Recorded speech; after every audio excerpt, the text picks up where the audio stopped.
15절 말씀까지. 15절 말씀까지 함께 봅니다. 일곱째 천사가 나팔을 불게 하늘에 큰 음성들이 나서 이르되 세상 나라가 우리 주와 그리스도의 나라가 되어 그가 세세토록 왕노릇 하시리로다 하니 하나님 앞에서 자기 보좌에 앉아있던 24장로가 엎드려 얼굴을 땅에 대고 하나님께 경배하여 이르되 감사하오나니 예적에도 계셨고 지금도 계신 주 하나님 곧 전능하신 이유 친히 큰 권능을 잡으시고 왕노릇 하시사 이방들이 분노하며 주의 진노가 내려 죽은 자를 심판하시며 종 선지자들과 성도들과 또 작은 자든지 큰 자든지 주의 이름을 노래하는 자들에게 상 주시며 또 땅을 망하게 하는 자들을 멸망시키실 때로 소이다 하더라. 이에 하늘에 있는 하나님의 성전이 열리니 성전 안에 하나님의 언약궤가 보이며 또 번개와 음성들과 우레와 지진과 큰 음악이 있더라. 말씀 함께 나누겠습니다. 종말의 때 특히 하나님의 마지막 심판이 임박할수록 제국 그러니까 세상 나라와 천국 그러니까 하나님의 나라와의 싸움은 치열해지게 되죠. 신실한 주의 공동체가 예수 그리스도의 복을 증언하고 어두운 세상 가운데 빛된 삶을 살게 되면 악의 세력은 상대적으로 자기들의 비록, 자기들의 허, 자기들의 죄가 드러나게 되고 감출 수 없게 되죠. 이들은 자신들의 행위와 그리고 자신들의 정체가 드러나서 몹시 수치스럽고 그리고 괴롭게 되자 더욱 힘써 하나님을 대적하고 그의 대적들을 공격해서 마침내 그의 목숨들을 빼앗는 일을 하게 되죠. 그렇게 되면 자신들의 허물이, 자신들의 죄가 가리워질까 없어질까 여기기 때문이죠. 악의 세력은 그동안 자기들이 괴롭힘을 당했던 일들에 대해서 안각함이라도 하듯이 자기들이 믿고 꿈꾸고 추구했던 바가 맞고 예수 그리스도와 또한 그를 따르는 그를 증언하는 이들이 고백하고 또 전하는 바들이 틀렸다는 것을 확인이라도 하듯이 죽은 그리스도의 증인들을 지속적으로 모독하죠. 우리가 살아가는 세상은 바로 이런 악의 세력들이 득세하고 그들이 옳다고 주장하고 또 그들이 승리하는 곳으로 그렇게 성경은 묘사를 하고 있어요. 이 세상에서 그리스도인으로서 신실하게 살려고 하면 할수록 여러분들이 시련과 고난을 함께 받아야 할 거라고 그것을 각오해야 할 거라고 그렇게 성경을 가르치죠. 여러분들이 신실한 그리스도인으로 살기를 원하십니까? 그러기 위해서 시련과 고난이라도 당할 각오가 되어 있으십니까? 아까보다 목소리가 훨씬 더 줄었어요. 아멘. 두 번째 아멘이. 자, 세상의 미움도 견뎌야 한다고 그렇게 얘기를 하죠. 적어도 7번째 나팔이 울리기 전까지 우리 그리스도인들은 고난을 겪어야 되고 내가 잘못 믿고 있는 게 아닐까. 이대로 가다가 세상이 진짜로 이기는 것으로 끝나는 게 아닐까. 나름 열심히 예수를 믿었는데 하나님의 마지막 심판에 이르러서 너도 미달이야. 너도 가짜야.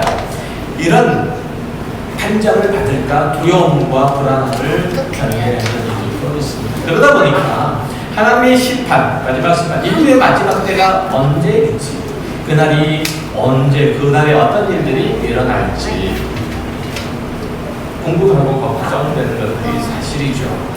그래서 그날에 대해서 말하는 성경 구절이나 아니면 사람들의 얘기에 귀를 기울이지만 성경은 그날에 세상에 어떤 징조가 있을 것이고 무슨 사고가 일어날 것이며 어떤 사람이 세상의 권력을 쥐고 흔들 것이며 그리스도인을 괴롭게 할 것인지에 대한 구체적인 설명, 묘사는 없어요.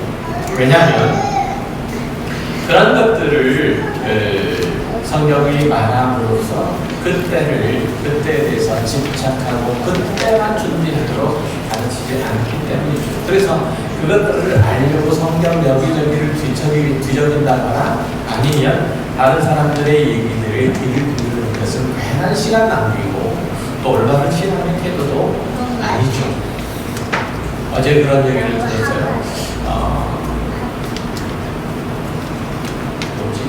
스포트라이트, 이 교회 스포트라이트가 14만 4천 명 안에 들어가기 위해서 무한 경쟁 체제에 들어간다.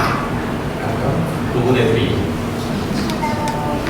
14만 4천 명 안에 들어가기 위해서 무한 경쟁 체제로 몰아넣으면 쉽죠. 편하죠. 교회 입장에서는 쉽죠. 말 잘 듣잖아요. 말 안 들으면 교회 안에서 14만 4천 밖으로 밀려나가라고 얘기합니다. 자, 어쨌든 세상 끝에 어떤 일이 일어나는지 오늘 본문 15절 이하에서 잘 말해주고 있으니까 그 내용들을 좀 살펴볼게요.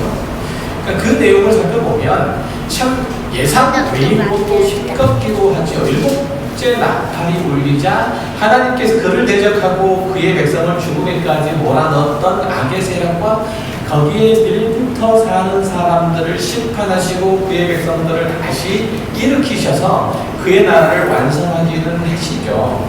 그러니까 하나님께서 하늘에 있는 24장로들의 찬송과 경배를 받으시는 일들을 이 마지막 심판들을 통해서 하세요.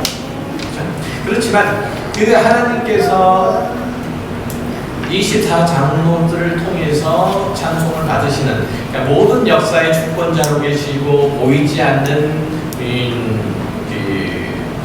손길 대사 이 역사를 인도하시고 또 그 백성들을 지켜오신 그 하나님께 경배하는데, 그리고 그 밖에 아무 일도 안 일어나는 것처럼 보여요. 그러니까 우리가 생각하는 마지막 때의 장면이 일어나지 않는 것처럼 보이죠. 그러니까 여러분들의 생각에는 이게 끝인가라는 그런 마음이 들지도 모르겠어요. 그러나 앞서 일곱째 인을 뗄 때나 아니면 일곱 번째 나팔이 울릴 때는 하나님의 최종적인 심판이 있을 것은 분명해요. 그러니까 앞에서 첫 번째 인, 두 번째 인, 세 번째 인 쭉 순서대로 일곱 번째 인을 떼는 것은 하나님의 마지막 심판 때를 나타내는 그때의 일들을 얘기를 하는 거예요. 또 일곱 번째 나팔이 울릴 때도 역시 마찬가지로 마지막 하나님의 심판의 때를 얘기를 하는 거라 이런 얘기예요. 그러나 본문은 이제 마지막에 심판의 과정들이나 아니면 그로 인한 사람들의 형편, 그것을 피하거나 최소화할 수 있는 그런 방법들, 이런 것들을 알려주는 게 아니라 이 심판을 통해서 하나님의 뜻과 계획이 완전히 성취되고 그의 영원한 나라가 활짝 열리고 그 나라에 들어간 자들이 부르는 기쁨과 감사와 경배의 노래를 전할 뿐이에요. 본문 15절을 보면 뭐죠? 일곱째 천사가 나팔을 불매 하늘에 큰 음성들이 나서 이르되 세상 나라가 우리 주와 그의 그리스도의 나라가 되어 그가 세세토록 왕노로 하시리로다. 이렇게 얘기했잖아요. 여기 세상 나라로 표현되어 있는 이 어부는 특정한 장소를 얘기하는 게 아니죠. 죄악된 세력들과 거기에 일부터 사는 이들이 주도하는 그런 나라, 그들의 세력을 펼치고 그들이 득세하는 나라, 그들이 마치 옳다고 인정받은 것처럼 떳떳하게 행세하는 나라, 그들이 마치 승리한 것처럼 모든 것들을 독식하는 나라, 이게 세상 나라죠. 이 세상 나라에 속한 자들의 특징은 하나님의 통치를 거부하고 그의 뜻과 계획을 따르지 않는 반역성이 있어요. 그러니까 세상 나라의 특징은 뭐라고요? 하나님께 대한 반역성이 있어요. 하나님을 인정하지 않고 그 뜻과 계획을 철저하게 무시하며 하나님의 존재 자체도 부인하는데, 그게 세상 나라의 특징이 있다는 거죠. 이들은 끝까지 자기들이 악한 행위를 교노할 거고 정당화할 거예요. 그러니까 성경이 매일 얘기를 하는 거잖아요. 이들의 재앙들에서도 나타난 얘기들이잖아요. 여러 가지 형편과 상황들 속에서 이 세상에 재난들이 닥치는데 이 재난들 가운데서도, 이 하나님의 심판들 가운데서도 세상 사람들은 회개하지 않더라. 악의 세력들은 주님 앞에 무릎 꿇지 않더라는 얘기잖아요. 그렇죠? 끝까지 자기들의 행위들을 이렇게 변호할 거고 정당화할 거예요. 그 가장 쉬운 방법이 뭐냐면 하나님의 나라에 속한 성도들을 그의 앞에 무릎 꿇게 하고 악의 세력의 승리와 영광을 찬양하도록 할 거예요. 그러니까 그들이 옳다는 것, 그들이 맞다는 것, 그들이 다르다는 것, 그들이 틀린 판단을 하지 않았다는 것을 증명이라도 하듯이 하나님을 믿는 자들을 그 앞으로 끌고 와서 굴복시키는 것, 모욕을 주는 것, 고통을 주는 것, 서러움을 줌으로써 그 일들을 행한다는 것이죠. 그러니까 그리스도인으로서 이 세상을 살아가는가, 이 세상 나라를 살아가는가 고통스러울 수밖에 없죠. 시련이 있을 수밖에 없어요. 그런 장면들은 성경에서도 쉽게 찾아볼 수 있는데 그 한 가지가 마태복음 4장에 나오죠. 예수님께서 마귀에게 시험을 받은 장면이에요.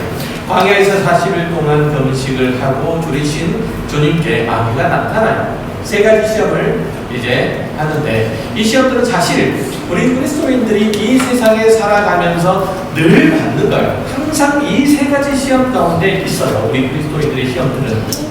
그러니까 이 세 가지로 크게 대별할 수 있다는 얘기죠. 그 구체적인 내용들을 살펴보는 시간들은 아니니까 그 부분들에 대해서 알고 싶은 분들이 있으면 나중에 저한테 따로 설교를 한 편을 드릴게요. 자, 어쨌든 자, 8절 이하에 보면 세 번째 마귀가 주님께 했던 세 번째 시험의 내용이 나와요.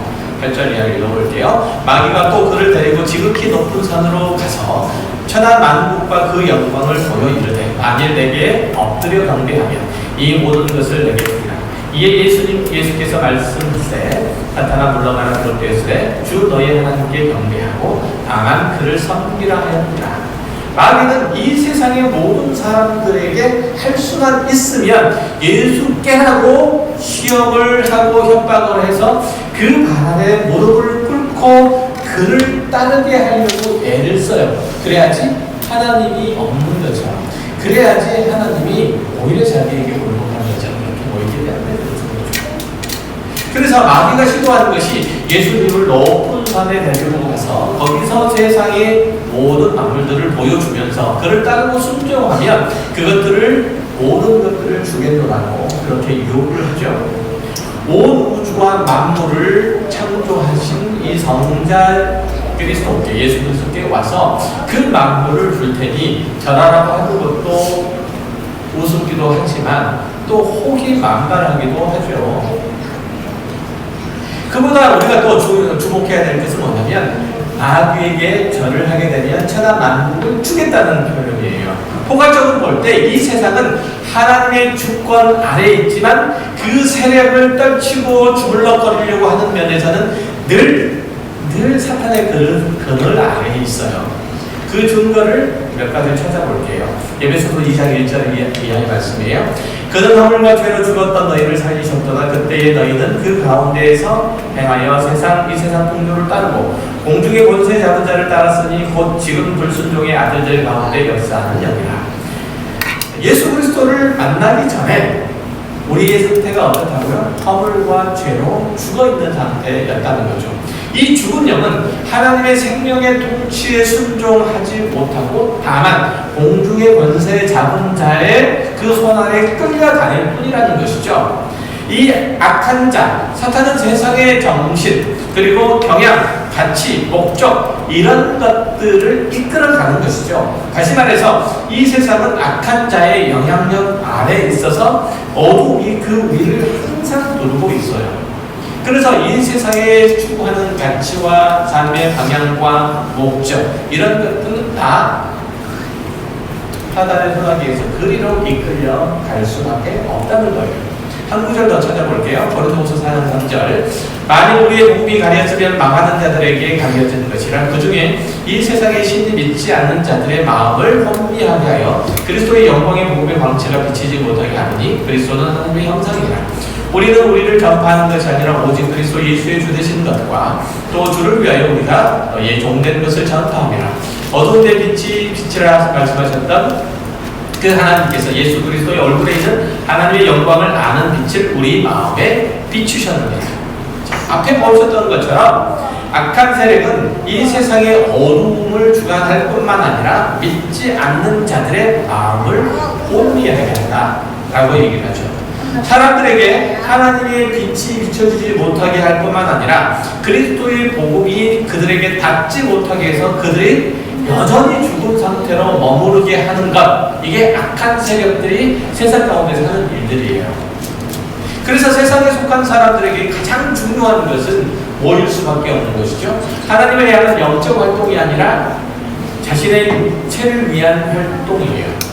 자기 정욕과 더러워진 마음에 굴복을 해서 끊임없이 세상 것만 추구하도록 하는 거죠. 자기 육체적인 쾌락과 그리고 정신적인 쾌락, 자기 만족을 위해서라면 누구라도 희생할 각오가 되어 있고 어떤 대가로 지불할 준비가 되어 있는 게 세상 사람들이잖아요. 그러니까 세상의 물질과 권세와 능력만 있으면 천하 만국을 호령할 수 있다고 믿기 때문에 그것을 줄 수 있는 누구에게나 가서 그에게 무릎을 꿇고 아부를 하는 거죠. 그러니까 세상 사람들은 예수님께서 악한 자가 예수님께 와서 시험했던 세 번째 시험, 그 시험에 넘어져서 늘 그 앞에 굴복하고 있는 셈이에요. 그들은 내가 너희에게 세상을 줄 테니까 나에게 굴복하고 나를 따르라 라는 이 마귀의 유혹에 넘어가서 그리스도께서 그 생명으로 말미암는 하나님의 빛 가운데로 나와서 하나님의 뜻과 계획을 따라 삶을 사는 이런 것들을 거절하게 되는 것이죠. 그러나 한번 생각을 해보세요. 우리의 인생의 목적이 뭘까요? 그리고 잘 아는 것처럼 천하 만국을 얻는 게 우리 인생의 목적입니까? 삶의 이유입니까? 하나님을 영화롭게 하는 겁니다. 어떤 겁니까? 당연히 하나님을 영화롭게 하는 거죠. 모두 다 그렇게 대답을 할 거예요. 여기서 계시는 분들은. 그렇다면 하나님의 통치 아래 믿고 그리고 그의 뜻과 그의 계획에 순종해야 되는 거죠. 이게 하나님을 영화롭게 하는 거예요. 하나님의 뜻, 하나님의 통치에 순종하는 것. 그것이 사람들의 가장 제일의 목적이기도 하고요. 예수님께서 마귀의 시험에서 이길 수 있었던 힘이 어디서 나왔어요?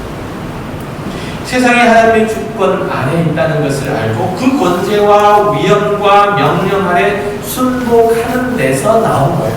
쉽게 얘기하면 예수님께서 마귀의 힘에 마귀의 유혹 가운데서 이길 수 있었던 힘은 어디서? 하나님께로부터 나왔어요. 내가 왕이 되는 세상을 만들려고 천하 만국을 탐하냐? 아니면 하나님의 왕적 통치에 순종해서 그 안에서 참된 기쁨과 안식과 자유를 그리고 생명을 얻으려고 하나님의 뜻을 받드느냐? 그리고 하나님의 성적 왕이 되어서 자기 자리 가운데 하나님의 대리 통치를 이루어가느냐? 여기 이것이 이 세상에 속한 사람과 하나님의 나라에 속한 사람의 가장 큰 차이입니다. 이 세상에 속한 사람들은 끊임없이 자기가 왕이 되는 자리를 차지하기 위해서 누구라도 무엇에게라도 가서 거기에 절하고 그것을 달라고 하고죠. 그러나 우리는 거기에 찾아갈 수는 없잖아요. 여러분들은 이 세상의 권력과 힘과 능력과 물질 이런 것들을 얻으려고 수단과 방법을 도모해서 그것이 악한 일들이라 할지라도 그것을 행하여 내가 요구하는 것들을 얻겠다. 이렇게 살아가는 사람들은 아니잖아요. 자, 문제가 조금 비켜나가는데 하나님의 마지막 심판 때는 세상 나라와 거기 속해 있는 자들에게 재난이 닥칠 거예요. 여태까지 자기들이 옳고 자기들이 지혜롭고 자기들이 승리했고 자기들의 세상을 만들었다고 여겼는데 도연히 7번째 나팔이 울리자 6번째 나팔까지는 아무 일도 안 일어나는 것처럼 그렇게 보이다가 아니 이건 자연적인 것들이야 라고 그렇게 생각했는데 7번째 나팔이 울리자 이 세상이 우리 주와 그리스도의 나라가 되어버려요. 6번째 나팔이 울릴 때까지 악한 자들의 세상처럼 보였어요. 도무지 그들이 주도권을 잡고 있는 그런 세상이 변할 것 같지 않고 끝날 것 같지 않고 거기에 속한 사람들도 돌이킬 것 같지 않았어요. 그런 길이가 안 보였죠. 하나님의 혹독한 심판이 임하는데도 자기들의 행위들을 회개하지 않고 오히려 더 큰 악으로 자기의 기존의 악과 자기의 기존의 더러움들을 가리려고 하는 거예요. 그러나 일곱 번째 나팔이 울리자 도련히 세상 나라가 심판을 받아서 무너지고 하나님의 구원 계획의 속속이 성취가 되며 하나님의 영광의 나라가 도래한다. 이게 바로 오늘 본문에서 읽었던 내용이죠. 이 새 창조야말로 끝까지 복음을 거절하고 세상 풍족을 따른 자들에게는 지어하신 하나님의 형벌이 아니고 뭐겠어요? 하나님이 이 세상을 통치하시고 주권을 행사하심으로써 그의 나라를 이루실 것에 대한 약속, 믿지 않는 자들에게는 경고라고도 해도 좋겠죠. 어쨌든 이 약속은 성경 곳곳에서 볼 수 있는데 출애굽기 15장 이하에서도 그런 말씀하시죠. 13절에 이 노래는 이스라엘이 출애굽해서 홍해를 건넌 후에 모세를 필두로 해서 이스라엘 사람들이 하나님을 찬송한 내용이에요. 13절 주의 인자하심으로 주께서 구속하신 백성을 인도하시되 주의 힘으로 그들을 주의 거룩한 초소에 들어가게 하시나이다. 여러 나라가 듣고 떨며 브레셋 주민이 두려움에 잡히며 에돔 두려움들이 놀라고 모압 종이 떨림에 잡히며 가나안 주민이 다 낙담하나이다. 놀람과 두려움이 그들에게 임하매 주의 팔이 크므로 그들이 돌같이 침묵하였사오니 여호와여 주의 백성이 통과하기까지 곧 주께서 서신 백성이 통과하기까지 하나이다. 주께서 백성을 인도하사 그들을 주의 기업의 산에 심으시리이다. 여호와여 이는 주의 초소를 삼으시려고 예비하신 것이라. 주여 이것이 주의 손으로 세우신 성소로소이다. 여호와께서 영원 무궁하도록 다스리시도다 하였다. 여호와께서 영원 무궁하도록 다스리시도다 하셨다. 모세의 찬송은 이스라엘이 하나님의 도움을 받아서 애굽의 압제로부터 벗어났다라는 이런 고백보다는 훨씬 더 나아가서 제국의 통치, 애국 제국의 통치가 망하고 하나님의 통치가 완성됨을 본 것에서 나온 거예요. 그들이 종되었던 자리에서 해방되어서 자유인이 되었다는 데서 그 노래가 나온 게 아니라 하나님의 왕적인 통치를 보고 그 위대한 능력과 권세를 찬송한 거예요. 마치 이스라엘 백성들을 하나님께서 애국 제국 가운데서 꺼내서 하나님의 나라 가운데 인도하시고 그들에게 하나님의 왕적 통치를 이루신 것과 같이 종말의 마지막 때에 하나님께서는 이 모든 세상 가운데서 주의 백성들을 끌어내시고 이 세상을 심판하시며 주의 백성들 가운데 영원한 통치를 선언하실 거예요. 주의 백성들로 하여금 기쁨과 찬송의 예배를 하게끔 하실 거예요.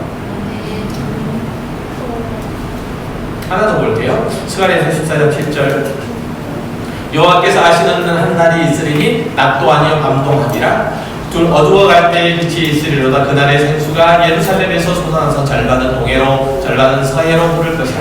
여름에도 겨울에도 그러하리라. 여호와께서 천하의 왕이 되시리니 그날에는 여호와께서 홀로 한 분이시요 그의 이름이 홀로 하나이실 것이라. 여호와 하나님께서 온 천하의 유일한 왕이시다. 지금 하나님을 거역하고 스스로 신이라고 일컬으며 죄인 행세를 하는 악한 세력들과 거기에 굴복하는 이들은 다 하나님께서 심판하실 것이고 하나님이 그렇게 하심으로써 하나님의 통치를 이루실 것이다. 하나님께서 완전한 당신의 의로우신 영원하신 통치를 이루시기 전에 무엇부터 있어요? 그를 반대하는, 그를 대항하는, 대적하는 모든 세력에 대한 하나님의 심판이 있을 거라고 분명하게 얘기하고 있는 대목이에요. 바로 이 약속이 성취되었으면 일곱 번째 나팔과 함께 울리는 24장로들의 찬송, 그 속에 있는 거죠. 옛적 선지자들을 통해서 약속했던 것들을 역사적인 현실로 친히 실현하신 것이 지금 이 일곱 번째 나팔에 울리는 것 동시에 24장로들이 모였다는 찬송이죠. 그러니까 일곱 번째 나팔과 함께 울린 하나님이 공의로우신 심판이고 그의 선하시고 영원하신 통치의 선언이 바로 본문에서 읽었던 내용이죠. 그래서 본문 17절에서 이르되 감사하오나니 옛적에도 계셨고 지금도 계신 주 하나님 곧 전능하신 이여 친히 큰 권능을 잡으시고 왕노로 되시도라는 그런 표현들이 등장을 해요. 자, 하나님의 존재와 그의 통치가 과거와 현재에 걸쳐서 두루 나타난다는 그런 표현인데 자세히 보면 여기에는 뭐가 없냐면 하나님의 권세와 그 능력이 그 영광의 통치가 언제까지 이루어질 거예요? 과거에 그리고 지금. 미래는 있어요 없어요? 미래는 있어요 없어요? 이렇게 쉬운 걸. 미래가 있어요 없어요? 여기에 미래 표현이 있어요 없어요? 장차 이렇게 된다는 표현이 있어요 없어요? 없잖아요. 왜? 이제 끝이잖아요. 마지막이잖아요. 그러니까 미래가 있을 수가 없는 거예요. 그러니까 요한계시록 1장 4절과 그리고 4장 8절에 보게 되면 하나님의 왕적 통치에 대해서 표현하고 있는데 전에도 계셨고 이제도 계시고 장차 오실이라고 그리스도에 대해서 그리스도의 왕적 통치에 대해서 얘기를 하고 장차 오실이라고 얘기를 해요. 그러니까 여기서는 지금도 계시고 그렇게만 얘기를 하고 있다는 거죠. 그러니까 오늘 보면서 이미 오셔서 그 마지막 심판을 행하심으로써 그 왕적 통치를 이루고 계시기 때문에 하나님이 계속된 그 언약이 드디어 성취되었기 때문에 더 이상의 미래의 약속은 필요가 없는 거예요. 그 미래의 모든 약속들이 지금 현실화되어서 오고 있기 때문에 7번째 나팔을 울리면서 이해하셨죠? 오늘 되게 힘들다. 찾아오고 계세요? 같이 오고 계세요? 자, 그러면 이런 질문들이 있을 수 있어요. 하나님의 약속된 의의 통치가 마지막 날에야 완성이 된다면 과거이나 지금이나 하나님의 통치의 때가 아니냐라는 거죠. 그렇지는 않다는 거예요. 마지막 날 마지막 한 사람까지 구원의 기회를 주시기 위해서 악의 세력을 다 꺾고 하나님을 대적하는 이들을 물리치시고 그리고 그들을 심판하시는 그 마지막 행위들을 유보하고 계실 뿐이라는 사실이에요. 그렇지만 하나님께서 어둠의 빛을 주시고 멸망하는 자들에게 구원을 주시고 그의 백성들을 지키시고 그의 자녀들을 의의 길로 인도하시는 그 구원과 은혜의 통치는 계속 이루고 가세요. 언제도 과거에도 지금도 그리고 장차에도. 다만 세상은 자신의 마음대로 자기 마음대로 포악한 일들을 행사하고 힘쓰고 더러운 일에 행하기 때문에 하나님의 선하시고 의로우시고 인자하신 통치가 거기에 가려서 안 보일 뿐이에요. 그러나 하나님의 통치가 무력하거나 무섭리해서 지금 하나님께서 이 세상을 주권적으로 통치하신다는 내용들이 그 감각들이 없는 게 아니란 얘기예요. 마지막까지 남은 자들을 구원하시기 위해서 끝까지 참고 기다리는 것 뿐이에요. 다시 한번 말씀드리지만 하나님의 마지막 심판은 악한 자들을 영벌에 쳐넣고 의로운 자들을 영생에 드리는 것으로 끝나지 않아요. 그것은 하나님께서 부르신 그 자녀들을 통해서 의로우신 통치를 완성할 때야 끝나는 거예요. 하나님께서 인간을 창조하시고 생육하고 번성하고 땅에 충만하라 땅을 정복하라 바다의 물고기와 하늘의 새와 땅에 움직이는 모든 생물을 다스리라 하시는 이 명령, 그것은 하나님께서 그의 백성에게 주시는 섭적 왕으로서의 왕적 통치를 이루라고 말씀하신 명령이잖아요. 그렇죠? 그러니까 이런 하나님께서 우리들에게 허락하신, 인간에게 허락하신 섭적 왕으로서의 그 지위와 그 능력을 회복함으로써 하나님 안에 거하도록 하시는 것, 인간의 근본적인 존재와 그 역할들을 회복하는 것, 이것이 하나님께서 그 구원을 이루시는 마지막 때, 완성될 때 이루어져야 하는 것들이에요. 그 자녀들을 하나님의 형상 그 신적 존재로 완성하셔서 구원의 은혜와 영광들을 영원토록 참여하시는 그 자리에 앉히시는 것이 역사의 마지막 날에 일어난 일들이고, 이 역사의 마지막 날에는 아담이 실패한 그 자리를 하나님의 백성들의 승리로, 하나님의 백성들의 성공으로, 그리고 하나님의 백성들의 하나님께 대한 충성과 순종으로 이루어질 거라는 것이죠.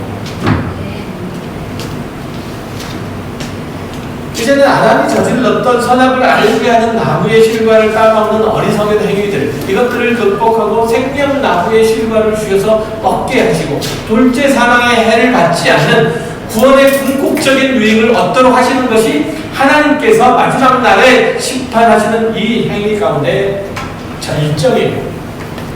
하나님께서는 그 마지막 심판을 통해서 아담이 실패했던 만국을 다스리는 그 권세를 주셔서 하나님의 왕적 지위와 권세를 나누어 주시는 섭정왕으로 여러분을 하나님 통치 가운데 부르실 거라는 거예요. 그리고 19절에 보면 이에 하늘에 있는 하나님의 성전이 열리니 성전 안에 하나님의 언약궤가 보이며 또 번개와 음성들과 우리와 지진과 큰 우박이 있더라 라는 그런 묘사가 있죠. 요한계시록 11장 19절에 보면은, 자, 이거는 하나님께서 아브라함과 이삭과 그리고 야곱, 즉 이스라엘에게 주시는 그 언약들을 지키시되 그의 백성들을 약속의 땅으로 인도하시고 그의 의의 통치를 이루시는 일들을 상기시켜요. 이스라엘 백성들이 가나안 땅으로 들어갈 때 요단강을 건너서 처음 도착한 곳이 어디예요? 어디예요? 우리 그 정도는 알잖아요. 시침이 되지 마시고 대답을 한번 해보세요. 여리고라는 데잖아요. 그렇죠? 자, 이 성을 이스라엘 백성들이 어떻게 정복할 수 있었죠? 7 제사장이 양각 나팔을 들고 나서서 앞에 나서 그 다음에 언약궤가 따르고 그 뒤로도 권대를 따르도록 해요. 여리고 성은 7번째 날 7 제사장의 나팔 소리와 함께 무너져요. 7번째 날에 7 제사장의 나팔 소리와 함께 무너지고 하나님의 심판은 그때 7 나팔 소리와 함께 여리고 사는 사람들에게 임했던 거죠. 이 출애굽기 이야기를 상징적으로 보여주는 것이 이 7번째 천사가 나팔을 분 후에 하늘에서 일어나는 일이에요.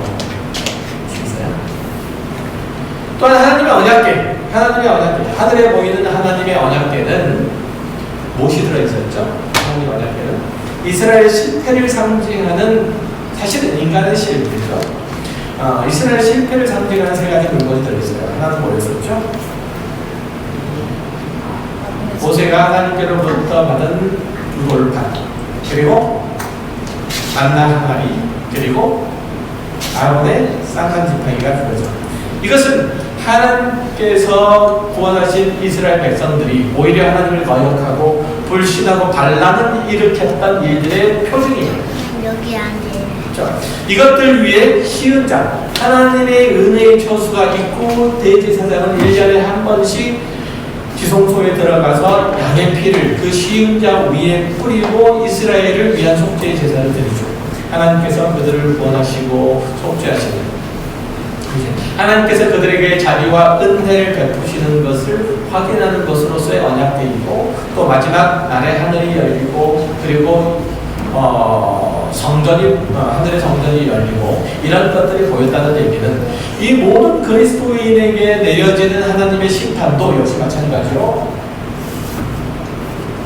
시은자 위에 뿌려지는 하나님의 어린 양의 그 피로 인해서 자비와 긍휼의 심판이 이루어질 것을 보여주고 있는 대목이에요. 그러니까 세상은 마치 여리고 성이 7번째 나팔 소리와 7 나팔 소리와 함께 무너졌듯이 세상은 그렇게 하나님의 여지없는 심판 가운데 임할 수밖에 없는데, 맞을 수밖에 없는데, 하나님의 백성들은 하나님의 언약궤가 상징하듯이 그 시은자가 상징하듯이 하나님의 은혜와 긍휼의 심판이 그의 백성들, 그의 자녀들에게 임할 거라는 그런 의미로서 이 언약궤가 하늘의 성전을 열고 보이는 거예요. 자, 마지막 날에 이 심판이 이런 하나님의 은혜로우신 약속에 기초하고 서 있다면 우리들의 믿음은 환경이나 우리들의 행위, 자신의 행위에 따라서 흔들릴 게 아니고 하나님께 대한 굳건한 신뢰 위에 서 있어야 되는 거죠. 하나님의 한없는 은혜와 사랑이 여러분을 구원하고 그 신실하신 약속이 여러분의 구원을 지탱하고 있다면 구원이 여러분에게서 나오는 게 아니고 하나님께로부터 온다는 것을 믿는다면 하나님의 마지막 심판이 언제 어떤 식으로 오는 게 여러분의 큰 관심거리가 되겠어요. 그렇죠. 나의 신앙이 비록 약해 빠지고 나의 믿음이 흔들리는 갈대와 같다고 할지라도 무슨 상관이 있겠어요. 그래도 뭐니? 나로부터 비롯되는 게 아니고 주 예수 그리스도의 십자가의 은혜로부터 비롯된다. 오해가 없기를 바라요. 그렇다고 해서 내가 아무리 개판을 쳐도 하나님께서 나를 구원하실 것이니 이제부터 막 울자 이렇게 생각하면 구원파예요. 구원파. 기독교 신앙은 여러분의 성경의 요구에 따라서 반응해야 자라나고 여러분이 책임있게 굴어야 여러분의 신앙은 든든하게 세워져요. 신앙은 여러분의 의지의 발동에 따라서 달라져요. 아무리 사람의 생명이 하나님께 달려있다고 해서 몸을 함부로 하고 관리하지 않으면 금방 망가지고 병들어 죽을 코앞에 두어야 하는 거잖아요. 여러분이 생명이 하나님께 달려있다. 그래가지고 여러분의 생명을 함부로 막 버린다고 생각해요. 그럼 금방 죽어요. 마찬가지로 영적 생명도 그러하죠. 그러나 구원은 오직 하나님의 은혜로만 이루어진다는 사실, 이것은 더 공감하게 될 거예요. 만약에 여러분이 여러분의 구원이 단 1%라도 여러분의 책임에 의해서 좌우된다면 여러분 중에 난 구원을 받을 수 있다 라고 자신있게 말할 수 있는 분 혹시 있으세요? 있어요? 여러분에게 구원에 대한 책임이 1%만 감당하게 될지라도, 여러분이 감당하게 될지라도 여러분은 저파를 수 없어요. 단 한 사람도 나는 구원 얻을 수 있다라고 자신있게 말할 수 있는 분이 없어요. 책임이잖아요. 그러니까 천하의 인간 중에서는 다 그래요. 하나님의 구원은 우리가 죄인 되었을 때 그리스도께서 우리를 위해서 죽으심으로써 이루신 거잖아요. 예수의 십자가 외에 다른 방법이 없어요. 다시 말하면 우리의 구원은 우리를 사랑하사 그 아들을 대속의 제물로 내어주신 하나님의 은혜로만 되는 거죠. 그렇다면 여러분의 믿음은 어디서부터 출발해야 되느냐 이거예요. 그래서 하나님의 신실하심 아니냐 이런 얘기죠. 마찬가지로 마지막 심판으로 인해서 하나님의 통치의 완성도 역시 하나님의 신실하심에 의해서 성취될 것을 믿어야 한다는 거예요. 믿어야. 여러분의 구원이, 여러분의 과거 얻은 구원이 하나님의 은혜로부터 비롯되듯이 여러분의 구원의 완성도 하나님의 은혜로부터 비롯되는 거예요. 그러니까 좌고우면하지 마세요. 하나님께서 그리스도인인 여러분을 대적하는 무리들을 제거하시고 그 사랑하심으로 부르시고 구원하시고 그것을 완성하실 거예요. 여러분이 장차 누리게 될 하나님의 나라의 영광은 여러분의 향유의 역에 따른 것이 아니라 하나님의 은혜로 말미암는단 말이죠. 하나님의 약속이기 때문에, 하나님께서 말씀하셨기 때문에, 하나님께서 모종하셨기 때문에, 그래서 예수 그리스도를 주셨기 때문에 여러분 승리할 거고 여러분의 의의 결과를 쓸 거예요. 네. 이게 장로교의 핵심 논리잖아요. 지금 여러분은 아마도 그러면 나는 아무것도 안 해도 되고 가만히 있어도 되는가 이렇게 생각할지 몰라요. 더 나아가서 막 놀아도 되나, 개파 쳐도 되는가라는 생각이 들 수도 있어요. 물론 안 되죠. 아니, 그럴 수 없는 거예요. 하나님은 여러분이 무책임하고 놀고 대강 살고 신앙의 계름 속에 머물러 있도록 내버려 두지 않으실 거예요. 출애굽한 이스라엘이 정신없이 광야까지 내몰렸듯이, 그리고 40년 동안 하나님이 누구시고 나라는 존재는 누구인지 혹독한 훈련을 통해서 깨달았듯이 여러분도 하나님을 위해 다른 누구도, 심지어 자기 자신도 신뢰할 수 없고 의지할 수 없고 만족할 수 없다는 것을 여러분의 신앙의 인생의 시험과 연단을 통해서 깨달을 것이에요. 그 과정들을 피해가고 그 과정들을 게을리하면 할수록 그 기간, 그 시련과 연단의 기간이 길어져요. 여러분들이 신앙의 인생을 살아가면서 100세, 120세 동안 살아가세요. 이스라엘 백성들이 광야 가운데서 연단을 받고 시험 가운데 있도록 하는 그 기간들은 딱 예정된 시간들이 1년에서 1년. 나머지 39년은 뺀질된 대가야. 뺀질된 대가. 어떻게 하시겠어요? 뺀질되시겠어요? 그게 중요한 거예요, 지금. 현대 기독교인들이 신앙생활하는 데 있어서 가장 큰 적이 뭐예요? 인본주의잖아요. 인본주의는 인간이 모든 만물의 근본이고 또 척도고 가치고 최종 권위자라는 그 믿음이 있는 거잖아요. 그런 의미에서 인간의 가능성을 믿고 인간의 능력을 크게 평가하는데요. 과학이 발달하면 신적 영역까지 도전할 수 있고 신적 존재도 될 수 있다고 믿어요. 그래서 스필버그 감독의 그 영화 AR이라는 영화를 보게 되면 한 소년이 로봇이 인공지능이죠. 인공지능의 신적 영역까지 가잖아요. 그러니까 인간의 창조물들이 인간의 능력이 거기까지 미친다는 얘기죠. 얘기를 하는 거예요. 그래서 이 인본주의는 필연적으로 독립성과 배타성을 강조하게 돼요. 그러니까 자존성을 강조하게 되죠. 즉 남의 도움이 필요 없다는 건데 그것은 어린 아이 때로부터 그래요. 아이들 가만히 살펴보면 괜한 것에 고집을 피울 때가 있어요. 제가 웃으면서 하는 얘기입니다. 누구라고 제가 말을 쓰는 것도 좋은데 한 아이가 한 번은 삶을 달걀을 까먹어 봤는데 그 다음엔 날달걀인데 그걸 까먹겠다고 고집을 피웠대요. 도저히 말릴 수가 없어가지고 아빠가 달걀을 깨뜨려가지고 그게 날달걀이라는 걸 확인을 해줬더니 그때서야 수긍을 하더라고요.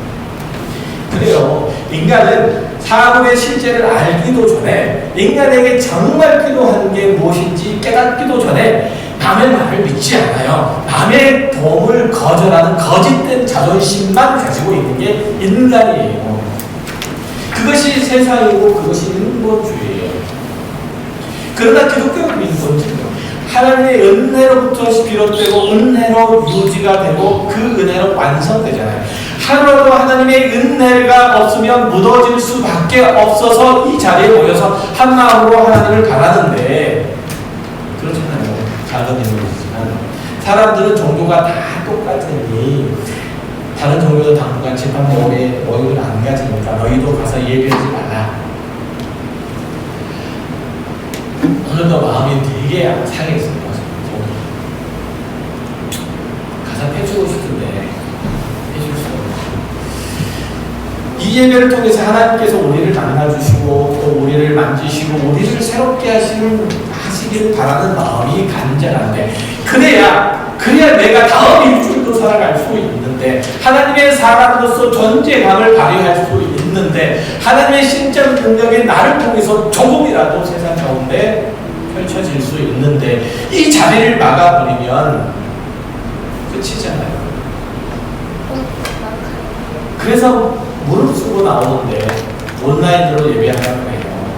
밖에 있는 사람의 관점에서는 그게 그것처럼 보이죠. 그러나 우리는 안 그렇잖아요. 물론 지금 오늘 온라인 예배하는 건가요? 온라인 예배예요. 오늘 온라인 예배로 지금 밖에서 우리 온라인 예배를 듣는 분이 계신지 모르겠어요. 그렇게도 아무런 문제가 없기 때문에 그렇게 하는 게 아니라 더 큰 문제가 안 일어났으면 좋겠다는 마음으로 그렇게 하는 거죠.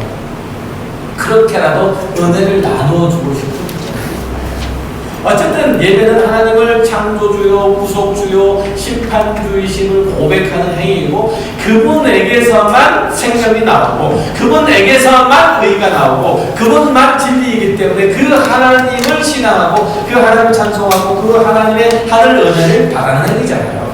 쉽게 말하면 예배는 내가 신이 아니라 하나님이 신이심을 하나님께로부터 모든 게 나오고 나에게서 모든 게 나오는 게 아니고 하나님께로부터 모든 게 나온다는 것을 고백하는 행위잖아요. 기독교는 스스로 우리 스스로 뭔가를 깨달은 것도 아니고 우리가 옛서 무엇을 만든 것도 아님을 인정하는 그런 종교예요. 그게 기독교 신앙 행위예요.